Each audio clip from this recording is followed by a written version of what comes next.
E se a história de uma nação não fosse contada pelas suas vitórias, mas sim pelas suas derrotas mais esmagadoras? Pois bem, é precisamente esta a premissa radical de Não, ou a vanglória de mandar. Falamos de um filme de 1990, de Manuel de Oliveira, que se propõe a desconstruir os mitos fundadores de Portugal, um fracasso de cada vez.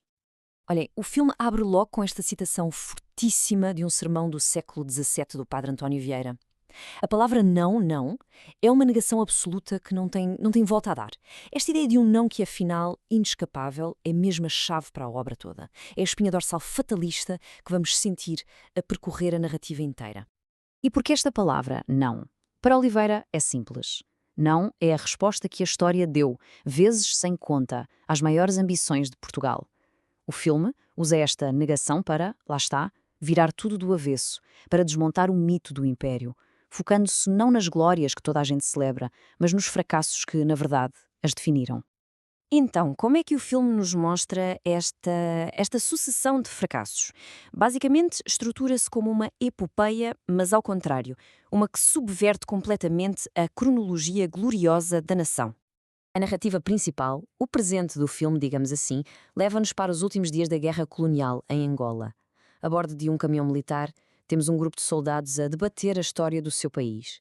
E é através da voz de um deles, o Alferes Cabrita, que o passado invade o presente, numa tentativa quase desesperada de encontrar algum sentido, alguma lógica, na futilidade daquela guerra que estão a travar. Pensem nisto. Se os Lusíadas de Camões é a grande epopeia que canta a glória imperial de Portugal, não é a sua inversão deliberada, é a sua anti-epopeia. Oliveira pega no mito fundador e vira-o completamente do avesso.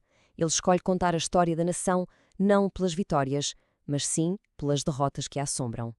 E o filme não perde tempo. Para construir o seu argumento, mergulha diretamente no passado. Através de uma série de flashbacks, somos confrontados com os momentos que provam a tese central do filme contra a vanglória de mandar. E é pela voz do Alferes Cabrita que somos transportados para estes momentos cruciais. Cada um deles é um não da história. A traição de Viriato, a unificação falhada com Espanha e, claro, o desastre absoluto que foi Alcácer Quibir. São tudo momentos em que a ambição portuguesa encontrou invariavelmente um fim trágico. Oliveira faz questão de retirar todo o glamour das batalhas. Não há aqui heroísmo espetacular, nada disso. A guerra é mostrada como algo mecânico, desumanizado, quase um ritual de morte e derrota. Os corpos amontoam-se como se fossem peças num tabuleiro de xadrez sem qualquer encanto. Ora, de todas estas derrotas, há uma que se destaca. Uma que é o trauma central da psique nacional e que deu origem a um dos mitos mais poderosos e duradouros de Portugal. É aqui que está o coração da tragédia. O jovem e, convenhamos, impetuoso rei Dom Sebastião lidera uma cruzada em Marrocos que acaba num desastre total. O rei desaparece, o exército é dizimado e pouco depois Portugal perde a sua independência. É uma ferida da qual o império, na verdade, nunca recuperou totalmente. E desta catástrofe nasceu o sebastianismo, uma crença messiânica, uma espécie de esperança coletiva de que o rei perdido, o encoberto, um dia voltaria para salvar a nação. Este mito moldou a identidade portuguesa durante séculos, uma mistura estranha de saudade e de esperança num milagre. Mas claro, Oliveira subverte isto. No filme, o sebastianismo não é visto como uma esperança que redime. É visto como uma doença, uma obsessão com o passado glorioso que impede a nação de encarar o seu presente e de seguir em frente. É o sintoma de uma paralisia nacional. E todos estes fios históricos, todas estas histórias do passado, acabam por convergir de volta ao presente do filme em 1974. Tudo se encaminha para o confronto com o nono final, o definitivo. A discussão histórica é interrompida da forma mais brutal possível, pela realidade. A brigada cai numa emboscada e, numa batalha final e completamente sem sentido, o nosso narrador, o Alferes Cabrita, é atingido. A história, que ele usava para tentar encontrar um sentido, acaba por apanhá-lo na sua própria futilidade. É neste momento que Cabrita tem uma visão surreal. Enquanto recebe uma transfusão de sangue, ele viu o mito regressar. Dom Sebastião aparece, mas não como um salvador.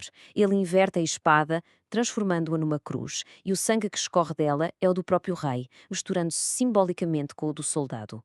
O mito regressa apenas para se anular a si mesmo, para decretar o fim da glória heroica. E aqui está o golpe de gênio do filme. A câmara foca-se no registro oficial da morte do Alfés.